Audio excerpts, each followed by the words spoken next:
when we say food, we are talking about the material with which we build this body. Right now, physically, what we consider as ourselves is essentially a heap of food that we've eaten. So how can we not pay attention to this? Because it is the building material with which we are building this body, and when we build something, we must know towards what purpose we are building it. If you want to build this building, however wonderful the design is, still the material that goes into it makes the difference. So the design may be great, but what kind of material we actually structure this body with makes a whole world of difference. Right now, largely in every culture, people are eating the way they are eating because our fathers and mothers ate that way, our grandfathers and grandmothers ate that way, and it goes back. We need to understand, when they ate that way, they did not have options. Food was about survival. They ate what was locally available, and what they ate on that day became the next day's culture. But today we have come to a place where wherever you are in the world, you're in Doha but you're eating fruit and fresh vegetable, which I'm sure 100 years ago nobody ever tasted. So now we have choices. It is time to consider what is it that should go into our system. First of all, what is objective? In the yogic culture, we have this, if you want to be a menial laborer, you want to work 10, 12 hours a day physically, you must eat one way. You want to be an athlete, you want to eat another way. You want to be a warrior, you must eat another way. You want to use your brain, you must eat another way. You want to be loving and nice, you must eat another way. Like this, for different objectives, we eat differently. So bringing a little bit of awareness about this, whatever I say now is not hard and fast do's and don'ts. This is about conducting our life more consciously. Every aspect of our life, whatever we do, if we simply move our hand like this unconsciously, it moves one way. If you move this consciously, it moves another way. If you simply throw words out, it happens one way. If you throw these words out consciously, it happens another way. Similarly, if you simply throw food, it happens one way. If you consciously take it in, it happens another way.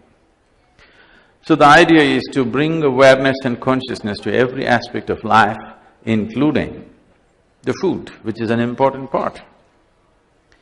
Food may not be, for many people, a deciding factor because their life may not be so precise in requirement, but definitely it plays a significant role.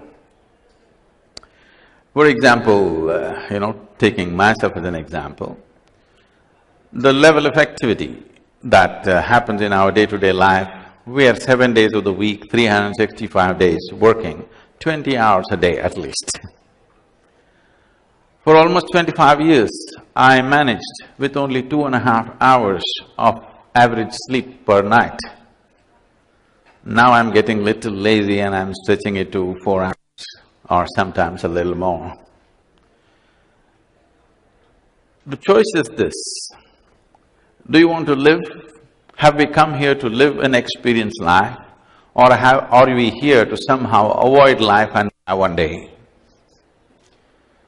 If you're sleeping 8 to 10 hours a day in 24 hours, that means you're effectively sleeping away 45 to 50% of your life.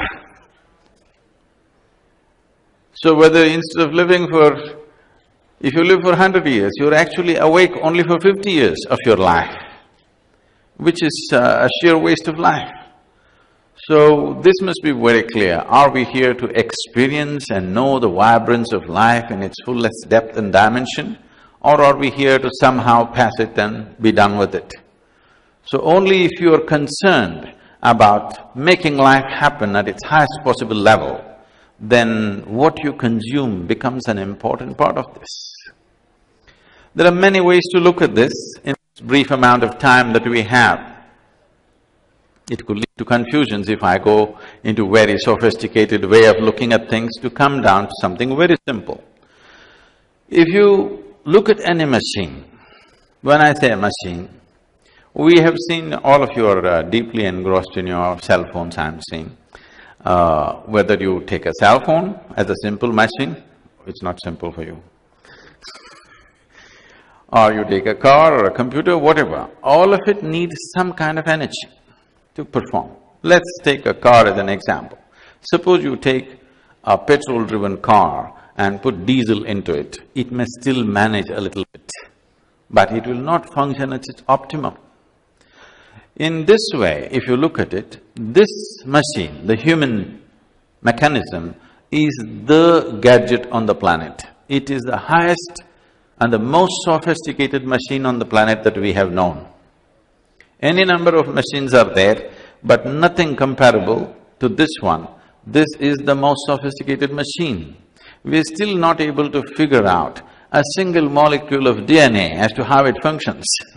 With all our brain, we still can't figure it. That's how complex and sophisticated it is. When you have such a machine, how you conduct it becomes very, very important. It is so subtle, the very way you sit and stand affects the way it functions. Shall we do a little experiment with you? Hello? Shall we do a little experiment with you? If you're willing to sit up with your spine erect, you keep all the five fingers together, that means you must keep your phone down. If you keep your five fingers together and place it upon your thigh, gently placed, do not press, gently placed. What we will do is, don't do it right now, look at me. Holding it upon your thigh like this, with your eyes closed, breathe slightly deeper than normal. How you normally breathe, slightly deeper than normal, and notice how the air fills up into your lung. Or in other words, where is the maximum expansion and contraction? Observe this. As you're doing this, I will say switch with your eyes closed without breaking the rhythm of your breathing, just turn it over. And again when I say switch, get back. In these two positions, something very fundamental about your breath will change. I want you to notice what is the change and you must be able to tell me. You will be able to notice this only if your spine is erect, your eyes closed and your mind is focused on your breath. Shall we do this? Please close your eyes.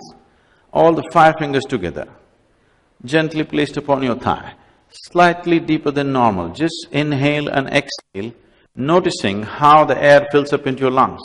Your eyes closed.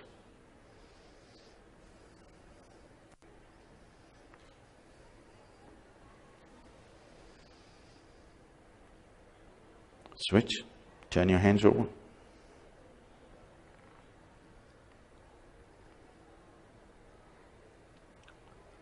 Switch again.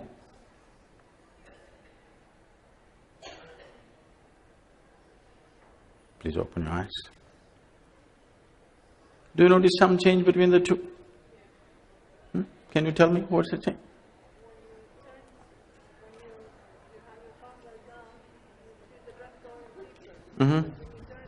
Okay.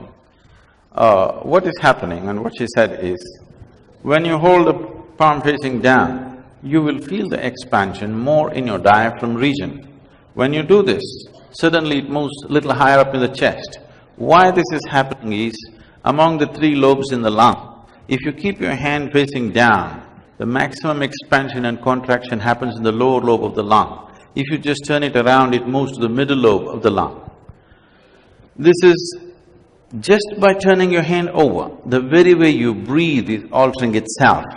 It's not just the breath, the very way the life energies function in the body are altering themselves simply because you turn your hand over.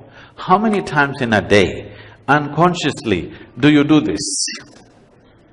Now you're setting yourself into your turmoil and hoping to be peaceful. Life does not work like that on this planet. This is like you sit in your car, you don't know what these three pedals are, kick any one of them whenever you feel like it, and you know what a jerky driver you will be. Right now, please see this is what is happening. It is not that you do not know peace in your life. It is not that you do not know joy or ecstasy in your life. It is not that you do not know love in your life. You know all these things, but none of them are steadily there. It's jerky, because the driver is jerky, because the driver knows nothing about the machine. You have been gifted with the most sophisticated mechanism in the universe we know, and you're handling it like it's a crude thing. So once you have a machine like this, it's important what kind of fuel is going into the system. When we say what kind of fuel is this machine designed for? As I said, there are many ways of looking at it. The simplest way is alimentary canal. From the mouth to the anal outlet, digestive process happens on many different levels. Now, what kind of food is this digestive system designed for? If you look at the animal kingdom, largely in the world, there are carnivores and herbivores. Animals which eat vegetable material and those which eat meat. Between these two, carnivores and herbivores, there is a significant difference in the way their bodies are constructed, and particularly their alimentary canal, which is the digestive process. One basic thing is, to start with, if you look at all the herbivorous animals, they have incisors in the front, cutting teeth, and molars at the back, which are grinding teeth. All the carnivorous animals have incisors, not so well-developed molars, and they have two extra pairs of canine. That is, if you want to eat meat in nature, to tear the meat and eat, you need this extra pair of teeth. Somehow, please check, you don't have them. And if you check the jaw movement of herbivores and carnivores, all the carnivores have only cutting action in their jaw movement. They have to just cut their small pieces and eat it. All the herbivorous animals have cutting and grinding action because you're supposed to grind your food. Why this design difference is, if you ever put a little bit of rice in your mouth and leave it there for a minute and close your eyes and observe, you will notice the rice will turn sweet. Raw rice will turn sweet in your mouth because the carbohydrates are being converted into sugar right here in your mouth region. Because there is a certain enzyme called phthalate in your saliva, which every herbivorous animal has, which starts the digestive process in the mouth region itself. None of the carnivorous animals have this, so they only cut and eat, swallow their food. Herbivores are supposed to chew their food and eat. If you go a little further, the length of the alimentary canal, if you look at it, in all the carnivorous animals, it's only 3 times the length. In all the herbivorous animals, the length of the alimentary canal is approximately 5 to 6 times the length of your body. Do you know what is the length of this pipe running through your body? No, there are doctors. I'm sorry? It is anywhere between 24 to 30 feet, which is approximately 5 to 6 times the length of your body.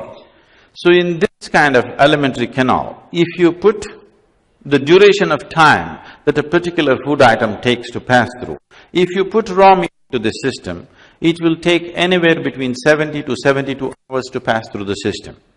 If you put cooked meat into the system, it will take 48 to 52 hours to pass through the system.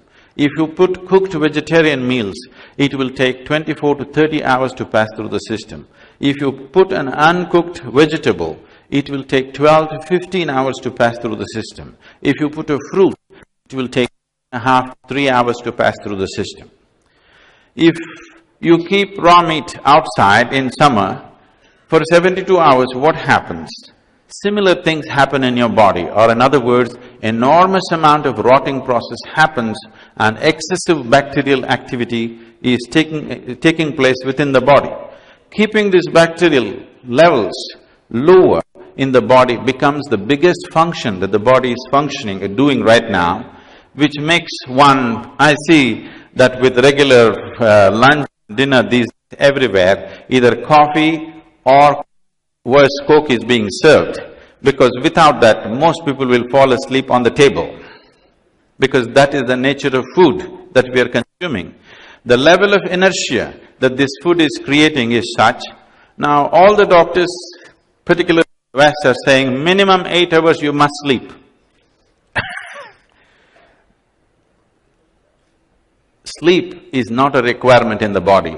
Restfulness is a requirement in the body. When I say restfulness, right now I'm standing, walking and speaking, but if you check my pulse on an empty stomach, you will see my pulse will be somewhere between 36 to 44. Right now, it may be in the range of around 50. If body is going at an easier pace, the amount of rest that it demands in terms of shutting down will come down considerably. It's like you have a car which needs 15 days in a month, it needs to be serviced. You could as well walk, ride a bicycle, you know. If it needs 1 day in a month service, all right. If it needs 15 days servicing in 1 month's time, it's not worth having. That is how one will begin to feel about their own body. When it needs too much servicing, you wonder why the hell you're here. That thought will very easily come. When the body pulls you down, people will wonder, why am I here? What am I doing? These questions will come. Businesswomen who have big plans in their life, the most important thing is have a vibrant and alert body which is willing to do what you want, which is willing to stay awake, which is willing to wake up when you want. It doesn't fall asleep in the middle of something. It's very, very important to have an alert and agile body. Now, nourishment problems are there. So living in a desert, if I just depend on vegetables, after all, everything has to come from somewhere, I may not have enough nourishment, that problem is there. So if nourishment is a problem, if we have to eat some kind of non-vegetarian, the best way to eat it is what is furthest away from us in the evolutionary scale, we must eat that. The closer they are to us, the more information to process. When I say more information to process, right now, you need to understand this, that your body is forming itself, the way it is forming itself, only because of a certain level of memory and information that it carries. When I say memory and information, people think memory and information is in their mind. No, what your mind carries is a minuscule. A body carries 1 trillion times more memory than you can imagine. For example, Michelle, do you remember your great-great-great-great-grandmother, how she looked? No. You don't remember how your great-great-great-great-grandmother looked, but her nose is sitting on your face right now, because your body remembers. Your body remembers how your forefathers were 1,000,000 years ago. It is not forgotten. You might have forgotten, but your body remembers. There's a phenomenal amount of memory in every cell in this body. And similarly, the more evolved a particular creature is, the more complex it has become, the more difficult it is for the system to absorb and make it a part of itself. So suppose you eat an animal which has emotions. The moment you consume an animal with emotions, the complexity of information in that animal is such that it will not integrate easily into our system. If you eat an animal which does not have so much thought and emotion, its ability to retain its own structure is very minimal and it integrates itself into our body as a part of ourselves very easily. So when we consume something, this is the fundamental criteria, that we want to eat something which is a simple life. Without consuming some life, you cannot exist here. Whether it's a plant, vegetable, fruit, animal, everything is life. Now, the idea is to consume a simpler life, which has less capability of thought and emotion. The more capability it has, your ability to integrate that will become less, or in other words, the nature of that animal will start manifesting within ourselves in some ways. It is not that if you eat a camel, you will become a camel tomorrow morning. But over a period of time, a little camalistic trends can come.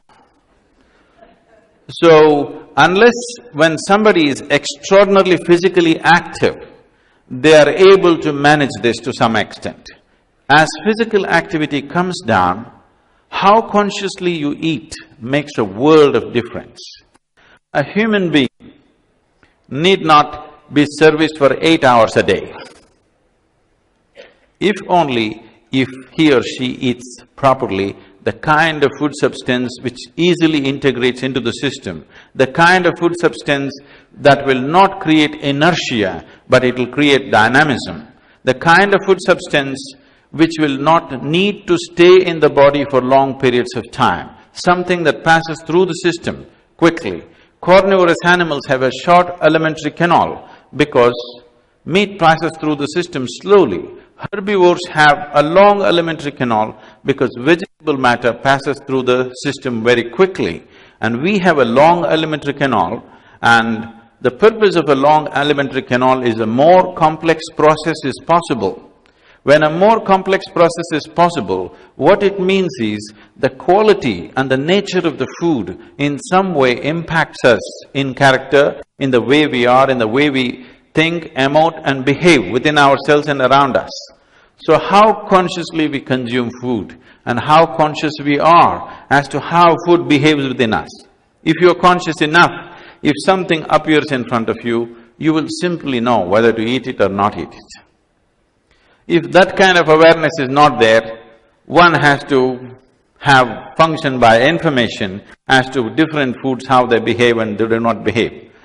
I was speaking to a medical group in United States, and I told them, the way America is eating right now, if you change the way you're eating, you can bring down 60% of the incidence of cancer in this country, simply if you change the way you're eating.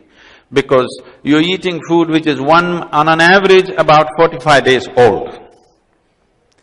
In the yogic culture, if anything is cooked, within 1.5 hours you must consume it. From the stove, straight to the plate, always. I'm sure in this culture also it was like that till recently.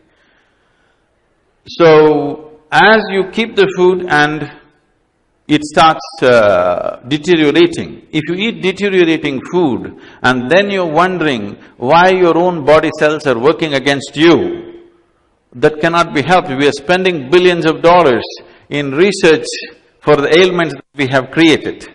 We need to understand this. Every human cell, every cell in this body is essentially programmed for health. But right now, 70% of the ailments on the planet are chronic, or in other words, they're self-created. There are infectious diseases which are an invasion from another organism. That has to be dealt with medicine. All the chronic ailments, whatever it is manufactured from within. Why would our own body manufacture ailment for us? Simply because without understanding the fundamentals of how it functions, and one important part of it is what we consume and how we consume. If we change this one aspect as to what we're consuming and how we consume it, health could be a natural process for most people. I would say 60 to 70% of the population will never get into health if only there's a little more conscious way of eating on this planet. If you have questions, please.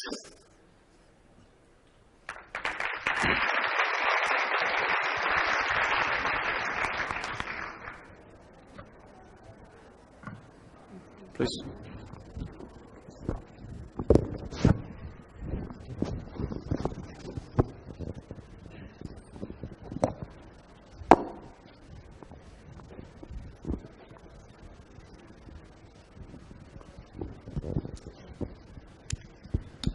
Hello. Thank you for a very inspirational speech. I have two problems, chocolate and cigarettes. And I know I need to stop them, but what is your advice for me to have more self-control? Thank you. A cigarette is not a foodstuff, I will leave it alone. About chocolates, it happened one day on the Florida beach. A man was walking and he found a lamp, a kind of a lantern which was sticking out of the sand. He took it out and just to check what it is, took his shirt and just wiped it and lo, a genie arrived. You heard the story before. So the genie said, 3 gifts, whatever you want, 3 boons I will give you, what do you want? He said, wow, I want a red Ferrari. Right there on the beach, a red Ferrari arrived. Then he said, wow, this is for real. I want $1 million, $1 million in the back seat. Then he said, what is the third one? He thought about it and said, I want to be irresistible to women. He turned into a box of chocolates.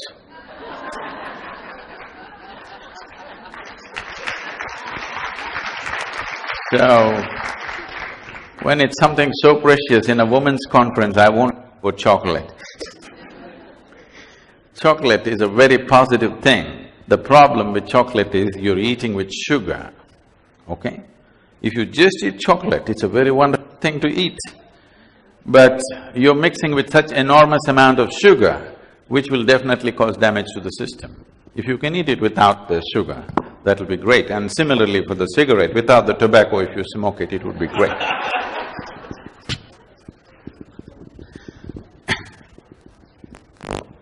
I'm sorry? That's why I said chocolate is great, it's the sugar which is the problem.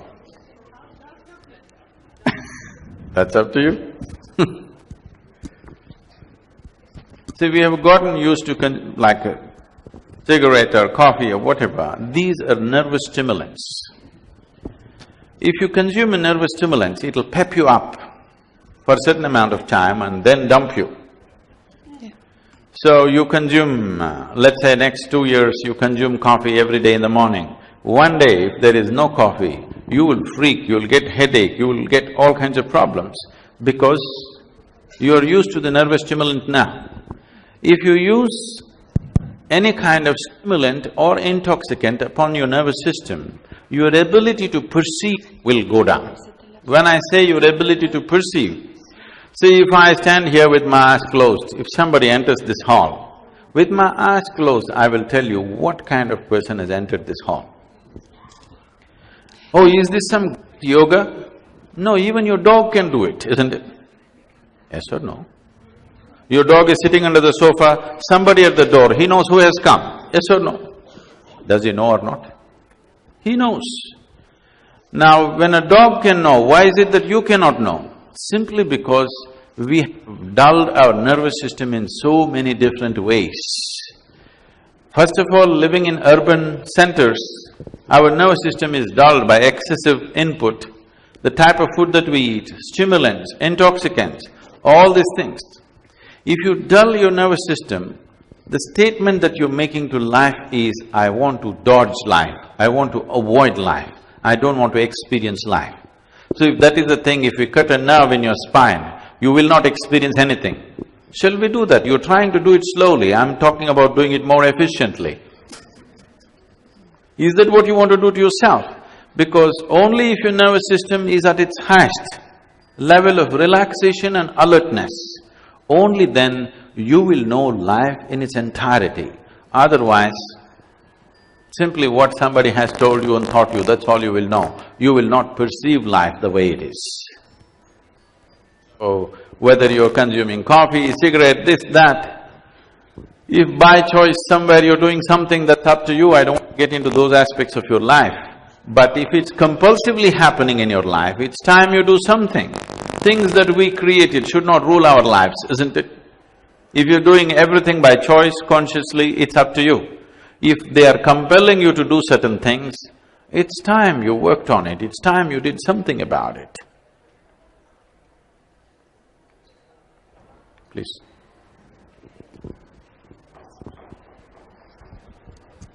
Oh, it works only if you speak. Yeah, it's okay. Hello. But if sometimes we cannot waive stress, and that's why we are consuming more caffeine, more sugar, whatever, it's chocolate or more carbohydrates.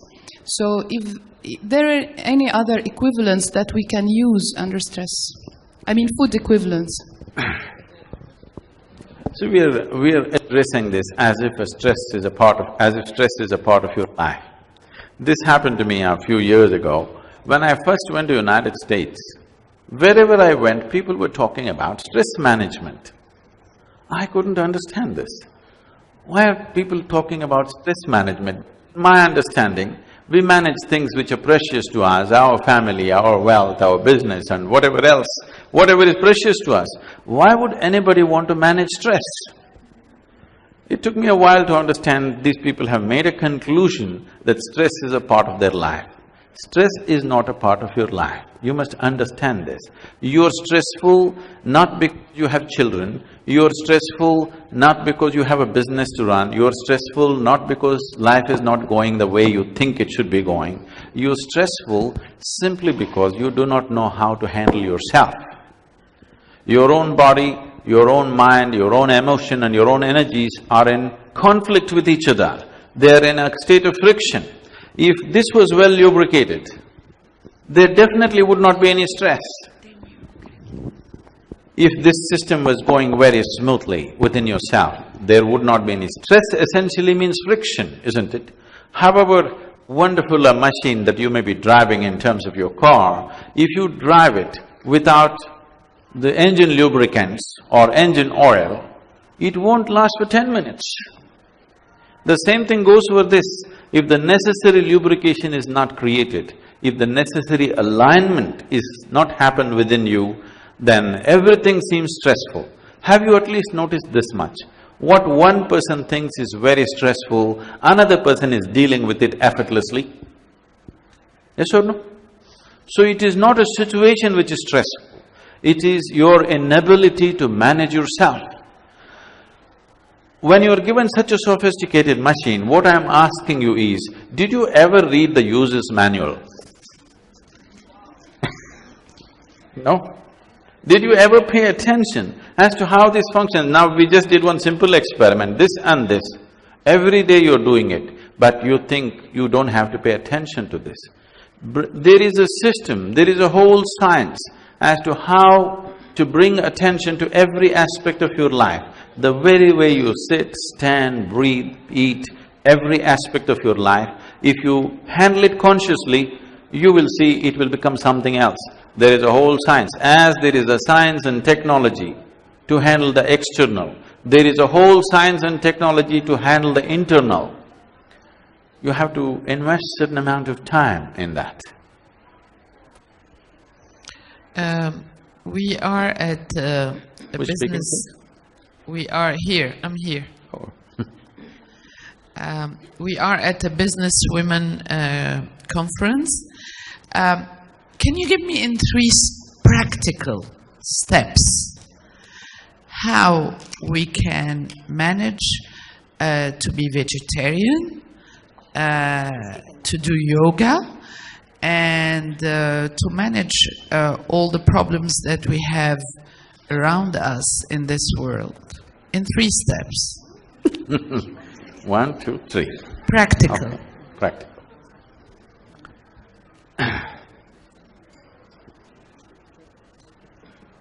If you just had a hammer and an anvil, which is the most basic tool, 1, 2, 3, I could teach you in 3 steps. But you have a very complex, sophisticated machine which is capable of incredible things. When you have such a machine, I would say, let's pay a little more attention to it. If we want a good yield out of it. If it was a very simplistic thing, we could have done it in a very simplistic way. But anyway, right now we have only time for 3 steps. One thing you could do is, we could have offered it to you right here, otherwise this is offered free to millions and millions of people across the world. It's a simple process of meditation, which takes 12 minutes. You can go on the net and with a guided voice you can practice this. It is a technology for well-being. It is not a philosophy, it is not an ideology, it is not a religion, it is not a belief system, it's just a technology for inner well-being. 12 minutes you invest on this. In your diet, make 40% of your diet into fruit and vegetable which is fresh and alive, live cells, not dead ones. Bring 40% into your daily life, whichever way it's convenient for you. It is best if it's brought as one single meal, as dinner or something. But if that's not possible, just add it somehow. whichever way. But if it comes as a separate meal, it's most effective. And simple yoga cannot be taught like this because the simplest of yoga involves phenomenal amount of geometry. Today, yoga is being taught as a fitness mechanism, like they teach aerobics, they're teaching yoga.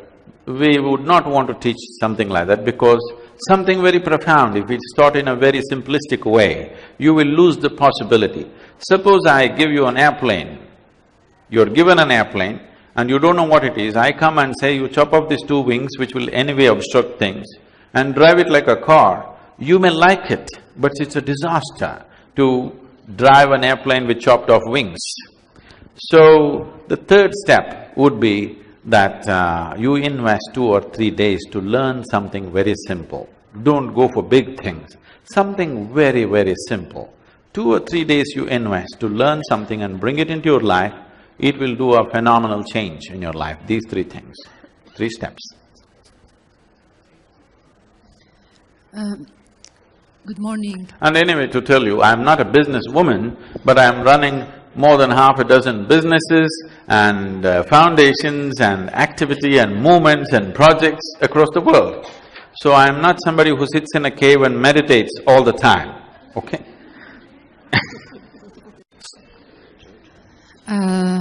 Good morning. Thank you very much for your lovely speech. I'm not a businesswoman. I'm a legal expert for the National Human Rights Committee in Qatar. My name is Hala. Actually, he's a very clever person who invited you to this conference. Really very enthusiastic to know your opinion about the concept of business and investment, because most of business in this capitalism world, it's about accumulating money and reinvested and accumulating money and again reinvested and have ambitions. You have said those women who have a very big plans, I can feel that it has been sarcastic with your compassion with people who have running after big achievements and big plans. So does business conflict with enlightenment? Not at all. I don't think… This is the question. At no point was I sarcastic. What I told her yesterday was, she said she has big dreams. Yes. If you have big dreams, the bigger, they're better. And if they're very big, you must understand, you will never get to make it happen in a short span of lifespan that a human being has. If your dream is really big.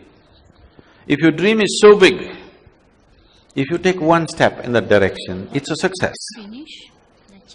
Other people may think otherwise, it doesn't matter, but because you have such a large, big, huge dream in your mind, what you do may not manifest today, but you have taken the right step and set into motion a possibility which will happen over a period of time. That was not said in sarcasm, that was said because she was feeling depressed, the things that she wants are not happening. I said, the bigger your dream is, the more it will not be fulfilled, but it's okay. But we have taken a few steps in the direction and that's what makes it happen. Now for us here, as a business conference here, what we need to understand is, there was a time a few hundred years ago when the religious leadership had the maximum influence on the societies in the world. In the last after that, military machines built themselves big and military leaders became the most influential leaders. In the last 100 years, democratically elected leaders have become the most influencing factor on the planet. But in the next 10 to 25 years, you will see that business leaders, economic leaders will be the biggest influence on the planet. But economic or business leaders have come with a tag around their neck, as you were mentioning, that they are vested interest, they're only interested in their profit. So it is a time in history that business leaders have to move from a simple ambition of personal profit to a larger vision of well-being, because such a responsibility is coming their way if they don't want to fail in this responsibility. It's time that business leaders move from simple ambitions that one has to a larger vision of transformation and well-being. Thank you very much.